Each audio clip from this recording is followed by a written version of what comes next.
Kasih karunia dan damai yang daripada Allah Bapa dan dari anaknya Tuhan Yesus Kristus menyertai kamu sekalian. Amin. Horas salimanta sangaho 5 menit manangiho Tuhani yang terambil dari Mazmur 31 ayat 2. Padamu Tuhan aku berlindung, janganlah sekali-sekali aku mendapatkan malu. Luputkanlah aku oleh karena keadilan-Mu. Setiap kita pasti menginginkan rasa aman dan damai. Namun apakah itu bisa terjadi di keadaan saat ini?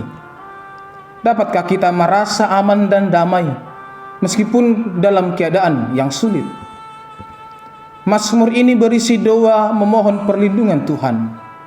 Dalam permohonannya, Daud mempercayakan hidupnya kepada Tuhan. Daud sadar bahwa tempat ia untuk mengadu dan mencari pertolongan serta perlindungan itu hanya ada pada Tuhan. Sehingga setiap seruannya untuk meminta pertolongan hanya ia tujukan kepada Tuhan. Daud menyatakan bahwa ia mengenal tangan Tuhan yang luar biasa dan penuh perhatian. Oleh sebab itu ia dapat berkata dengan yakin, "Padamu Tuhan aku berlindung." Daud yakin Tuhan dapat dipercaya. Walaupun kehidupannya sendiri penuh dengan tantangan dan tekanan hidup. Karena dia menjadi target musuh-musuhnya, hidup Daud tidak tenang. Di tengah berbagai gangguan yang dialaminya, Daud tetap bisa bernapas lega dan bersuka cita. Karena Allahnya yang penuh kasih, setia, menjadi sumber keyakinannya. Daud tidak pernah membiarkan dirinya tenggelam dalam pergumulan hidup yang dialaminya. Ia tahu persis kepada siapa harus berharap minta tolong. Ia meminta kepada Tuhan yang ia kenal secara pribadi. Ia mengenal siapa Allah. Karena itu ia tidak ragu sedikit pun untuk mengandalkan Dia dalam segala keadaan. Bahkan ia mempercayakan kepada Allah miliknya yang paling berharga, yaitu nyawanya. Bagaimana dengan kita saat ini?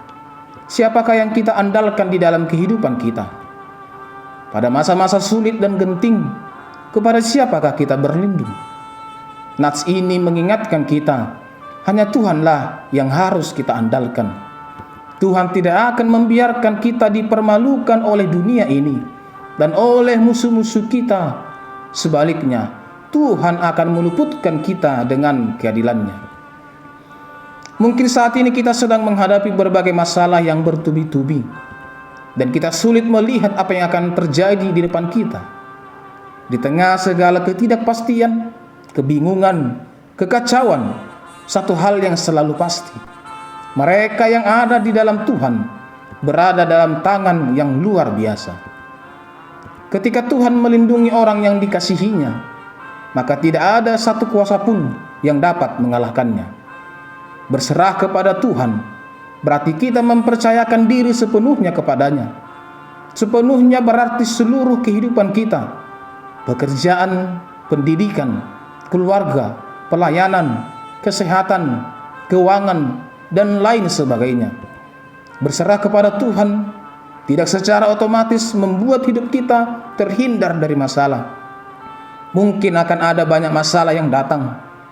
Saat itulah kita akan tahu bahwa Allah adalah pelindung dan penolong yang dapat dipercaya. Marilah belajar dari Daud yang tidak mengandalkan dirinya sendiri, melainkan berserah hanya kepada Allah yang setia.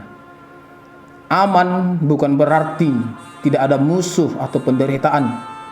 Aman dan tentram berarti mempercayakan pemeliharaan Tuhan walau situasi dan kondisi kita tidak kondusif. Sesulit apapun keadaanmu saat ini, mungkin jaring sudah melilit dan seakan tidak punya harapan lagi.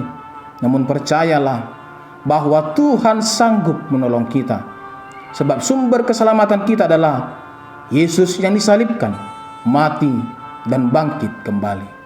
Selamat berlindung dalam penyertaan Tuhan. Amin. Kita berdoa. Sungguh kami bersyukur ya Allah untuk kehidupan yang masih boleh kami rasakan saat ini. Kami sadar itu adalah bukti dari penyertaan-Mu dalam kehidupan kami. Dan untuk itu kami mau menjalani hari-hari ini dan hari-hari kami ke depannya yang penuh dengan ketidakpastian, yang kami tidak tahu akan apa yang terjadi dalam hidup kami. Kami mau mempercayakan hidup kami dalam tangan pengasihan-Mu. Engkaulah Allah, sang sumber perlindungan kami. Anugerah Tuhan kita Yesus Kristus, kasih setia Allah Bapa, dan persekutuan Roh Kudus kiranya menyertai kamu sekalian. Amin.